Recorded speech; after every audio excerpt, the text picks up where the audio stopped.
Beberapa warga terlihat sedang menggali sebuah liang lahat di sebuah pemakaman kampung yang bersebelahan dengan komplek perumahan elit. Baru beberapa meter kuburan tersebut digali, tiba-tiba para penggali kubur itu merasa kaget. Ternyata di dalam kuburan yang baru digali itu bermunculan banyak ular. Anehnya, kawanan ular itu tidak menyerang. Mereka terlihat seperti tengah menunggu sesuatu.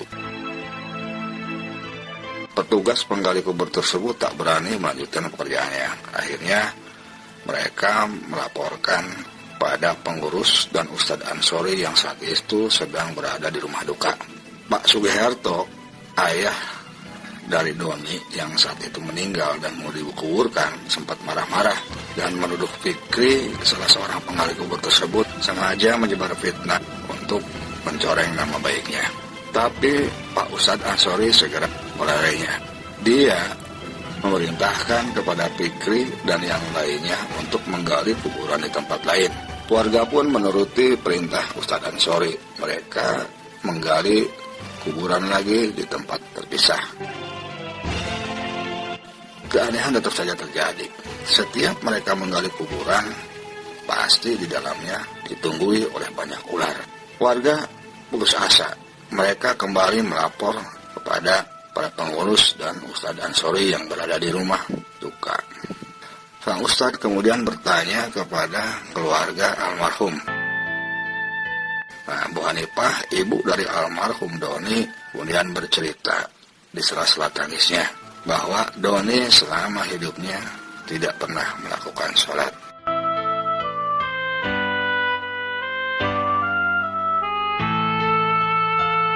Assalamualaikum warahmatullahi wabarakatuh. Mitra BSPH semuanya, mudah-mudahan semuanya saat ini ada dalam keadaan sehat walafiat, juga dalam bimbingan Allah Subhanahu wa Ta'ala. Amin ya rabbal alamin. Mitra BSPH semuanya, pada konten ini saya kembali akan menceritakan sebuah kisah hikmah yang terinspirasi dari sebuah kisah nyata yang terjadi beberapa puluh tahun yang lalu. Kisah ini menceritakan seseorang yang selama hidupnya tidak pernah melaksanakan sholat sampai dia meninggal. Bahkan dia dikenal sombong dan angkuh. Karena tidak percaya kepada Allah, dia pun bahkan sempat menghina sholat itu.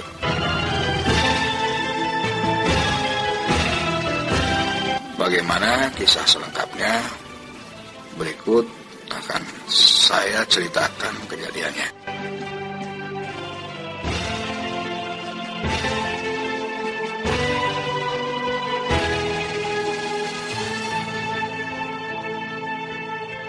Mitra BSPH semuanya, Doni itu adalah anak orang kaya raya. Ayahnya bernama Pak Sugiharto, ibunya bernama Bu Hanifah. Doni kuliah di sebuah perguruan tinggi swasta ternama. Setiap hari dia selalu berangkat kuliah dengan membawa mobil kebanggaannya. Namun sebenarnya dia jarang sekali mengikuti perkuliahan. Doni lebih suka nongkrong bareng Teddy, sahabat kentalnya, dan juga teman-teman lainnya di kafe sekitar kampus atau mengganggu cewek-cewek cantik. Sikapnya yang tengil dan sok pamer kekayaan bagi mahasiswa di kampusnya seperti sudah menjadi mahkum adanya. Jika ada tugas kuliah, Doni tinggal nyuruh orang lain mengerjakannya dengan sedikit ancaman tentunya. Tak ada satupun yang berani menegurnya. Doni berpendapat kalau kuliah itu nggak penting. Toh, kekayaan ayahnya yang pengusaha sukses dan terkenal itu nggak bakal habis dimakan 7 turunan, katanya. Doni juga mendewa-dewakan uang. Dengan uang, segala sesuatu yang diinginkannya bisa diperoleh dengan mudah. Padahal Pak Sugiharto, bapaknya itu sangat berharap agar kelak Doni bisa meneruskan bisnisnya. Demikian pula dengan ibunya yang bernama Bu Hanifah. Dia juga berharap Doni bukan hanya bisa meneruskan bisnis keluarga, tapi juga kelak bisa menjadi konglomerat yang beriman. Sayangnya, harapan sang bunda tak pernah terwujud. Walau begitu, Bu Hanifah tak pernah lelah untuk terus menasehati dan mengingatkan agar Doni jangan pernah meninggalkan sholat. Bu Hanifah, sang istri soleh itu menasihati bukan hanya terhadap Doni, tapi juga kepada suaminya pun Bu Hanifah selalu mengingatkan tentang pentingnya sholat. Karena menurutnya, sholat selain tiang agama juga sebagai ciri utama seorang muslim yang beriman kepada Allah Subhanahu wa Ta'ala. Akan tetapi, jangankan Doni melangkahkan kakinya ke masjid, menggelar sajadah di kamarnya pun tidak pernah, baik Doni maupun Pak Sugiharto papanya. Alasan yang dilontarkan keduanya selalu sama, sebentar lagi atau nanti, atau kan toh waktunya juga panjang. Namun sampai habis waktunya mereka tidak juga melakukan sholat. Berbeda dengan Doni, Maya sang adik sepertinya menurun sifatnya kepada sang ibu. Dia tidak pernah meninggalkan ibadah sholat. Bahkan jika hari libur, dia sengaja datang ke masjid bersama teman-teman remaja masjidnya dan berlama-lama di dalam masjid. Di masjid, Maya banyak dibimbing oleh Ustadz Ansori, seorang ustadz terkenal di kampung tersebut. Dia banyak diajarkan petuah-petuah dan ilmu agama.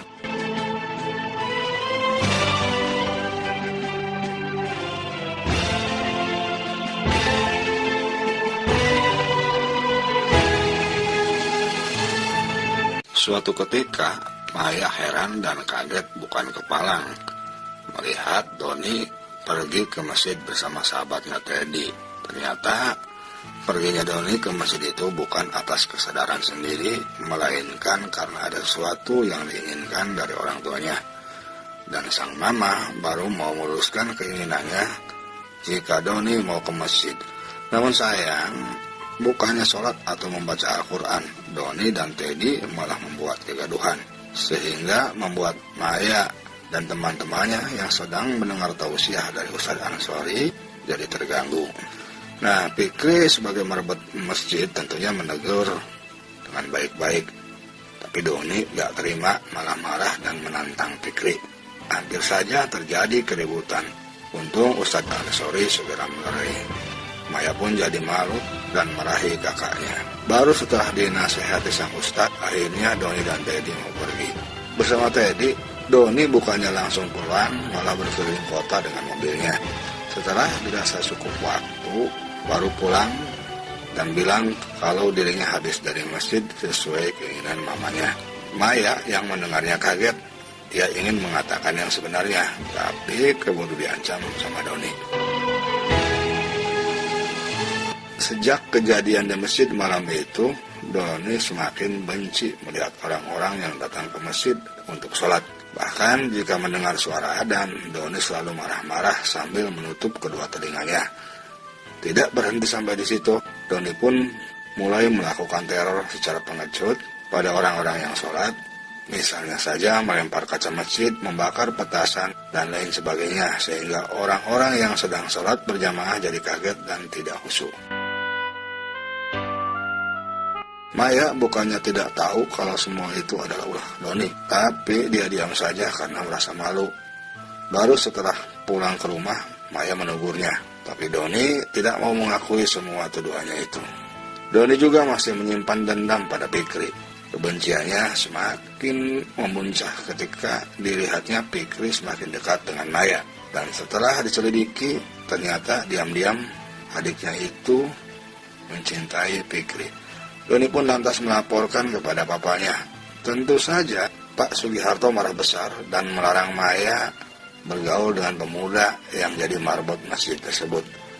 Dan ketika Fikri datang ke rumahnya untuk keperluan urusan organisasi, Pak Sugiharto malah memarahinya, melecehkannya, bahkan sampai tega mengusirnya dengan kata-kata kasar. Maya yang mendengarnya hanya bisa diam dan sedih, sedangkan Doni tertawa senang. Ternyata semua yang telah dilakukannya terhadap Fikri tak membuat Doni puas. Dia pun menghasut Teddy, sahabatnya itu, yang diketahuinya dia juga diam-diam menyukai Maya.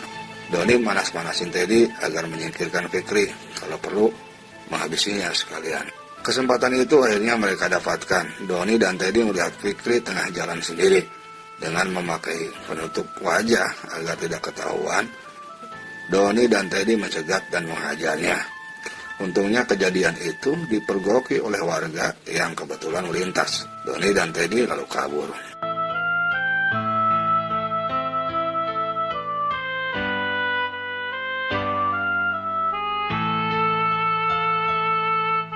Maya yang mendapat kabar tentang kejadian yang menimpa Fikri segera menemui pemuda itu. Maya bertanya, apa ini ulah kakaknya? Tapi Fikri bilang tidak tahu dan tidak kenal siapa yang menyerangnya.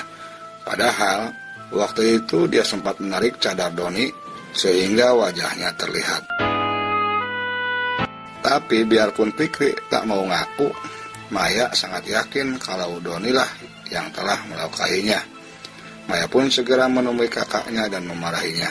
Tapi lagi-lagi Doni tak mau mengakui perbuatannya. Bahkan menantang agar Maya menunjukkan bukti kalau dirinya yang melukai Fikri. Dengan penuh kemarahan, Maya bilang bahwa Allah lah yang akan membuktikan semuanya. Dan sebaiknya kakak bertobat sebelum Allah menurunkan azab.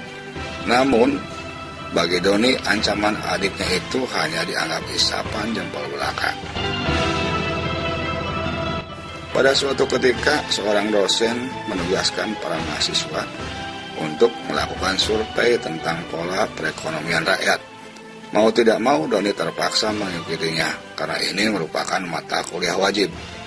Tapi Doni tak mau naik bus bersama rombongan. Dia lebih memilih memakai kendaraannya sendiri. Sebelum berangkat, Bu Hanifah kembali mengingatkan Doni agar jangan lupa sholat. Doni hanya bilang iya. Seperti biasa, bukannya serius mengikuti kegiatan survei, Doni dan Teddy lebih banyak santai dan bermain-main saja. Dan ketika terdengar suara azan berkumandang, teman-temannya bergegas untuk mencari masjid.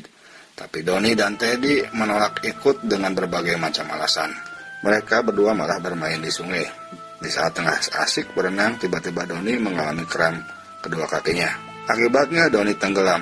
Melihat itu, Teddy panik dan berusaha mengangkat tubuh Doni dari dasar sungai. Tapi dia mengalami kesulitan. Di saat kritis-kritis tiba, Doni mendengar suara mamanya yang mengingatkannya agar segera sholat.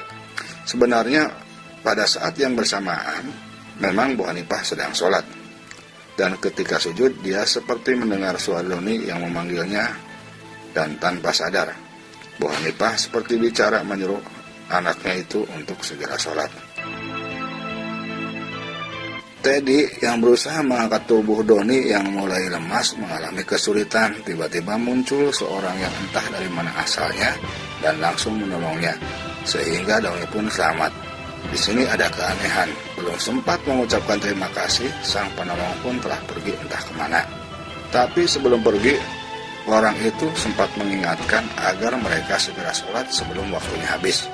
Teddy mulai merasa kalau kejadian barusan adalah teguran buat mereka yang selalu melalaikan sholat. Maka Teddy pun segera memakai pakaiannya dan sholat saat itu juga dengan beralaskan sal yang dipakainya. Sedangkan Doni cuek aja, gak mau sholat dan menganggap orang yang menolongnya tadi mungkin kebetulan lewat. Setelah Teddy selesai sholat, Doni mengajak Teddy pulang tanpa mempedulikan cegahan teman-teman mereka karena kegiatan belum selesai. Selama dalam perjalanan, Teddy yang mulai sadar kembali mengingatkan soal kejadian yang barusan mereka alami sebagai teguran. Doni jadi kesal dan marah, lalu melajukan mobilnya sekencang-kencangnya hingga melewati tikungan tajam.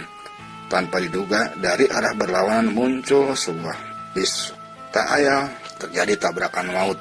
Teddy terpental keluar, sedangkan Doni masih tetap berada dalam mobilnya yang hancur.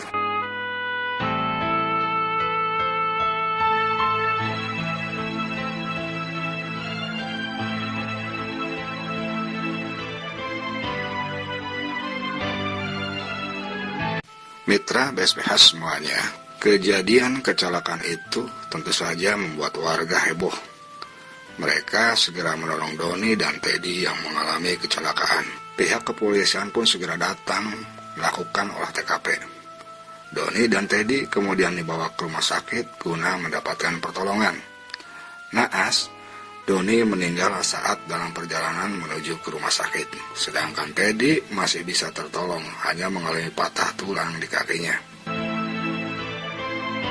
Pak Sugiharto, Bu Hanifah, serta Maya yang mendengar kabar kecelakaan Doni segera datang ke rumah sakit. Tentu saja mereka semua sangat sedih. Tapi apa hendak dikata, semua sudah menjadi takdir ilahi.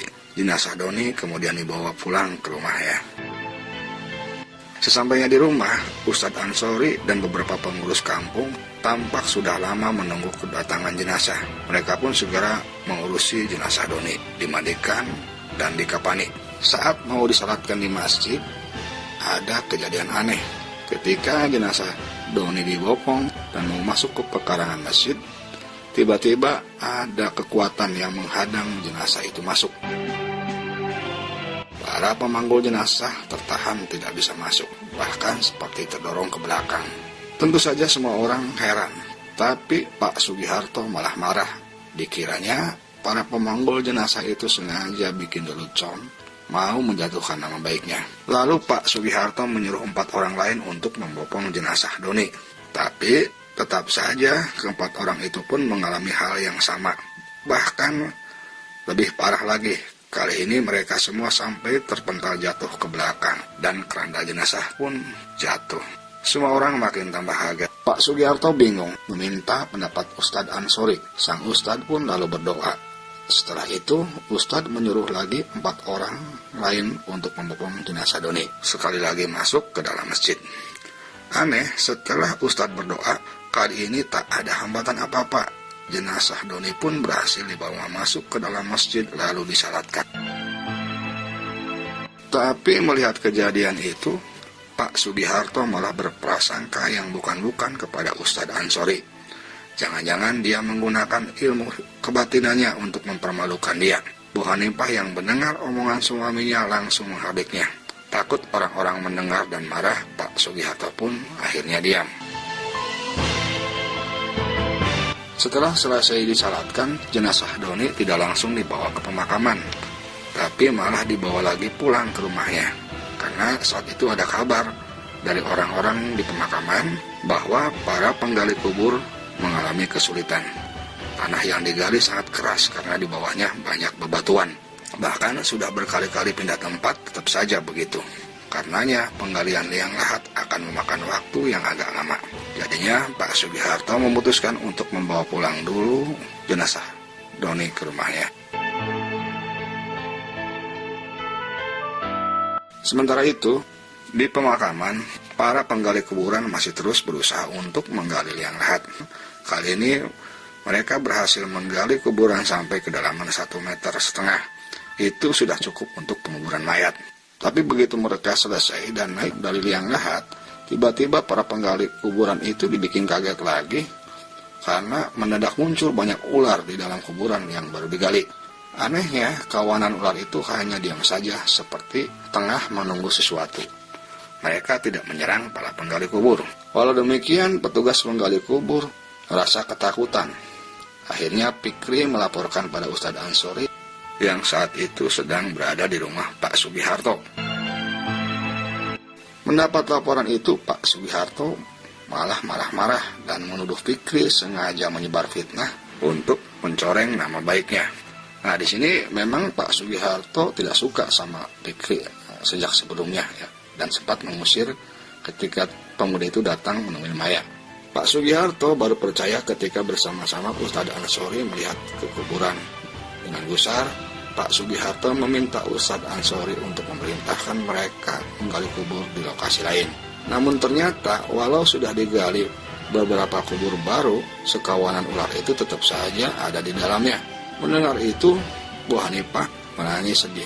Pikirnya kejadian yang dialami almarhum anaknya itu mungkin gara-gara selama hidupnya dia tak pernah melakukan salat. Allah telah menghukum anaknya di akhir hayatnya. Bu Hanifah menangis, dalam hatinya terus berdoa supaya Allah memaafkan semua dosa-dosa Doni.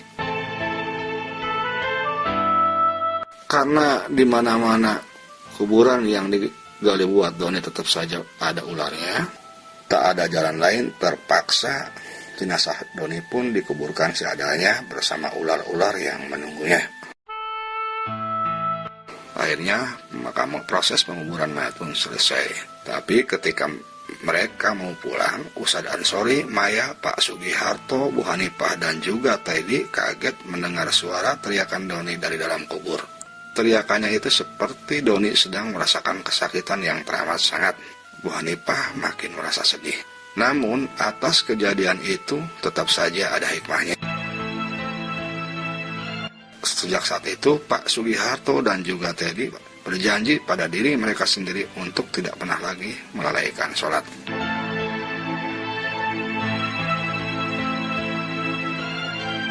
Mitra BSPA semuanya, itulah cerita tentang Doni yang selama hidupnya meninggalkan sholat dan di akhir hayatnya diperlihatkan oleh Allah ajab kepada dirinya.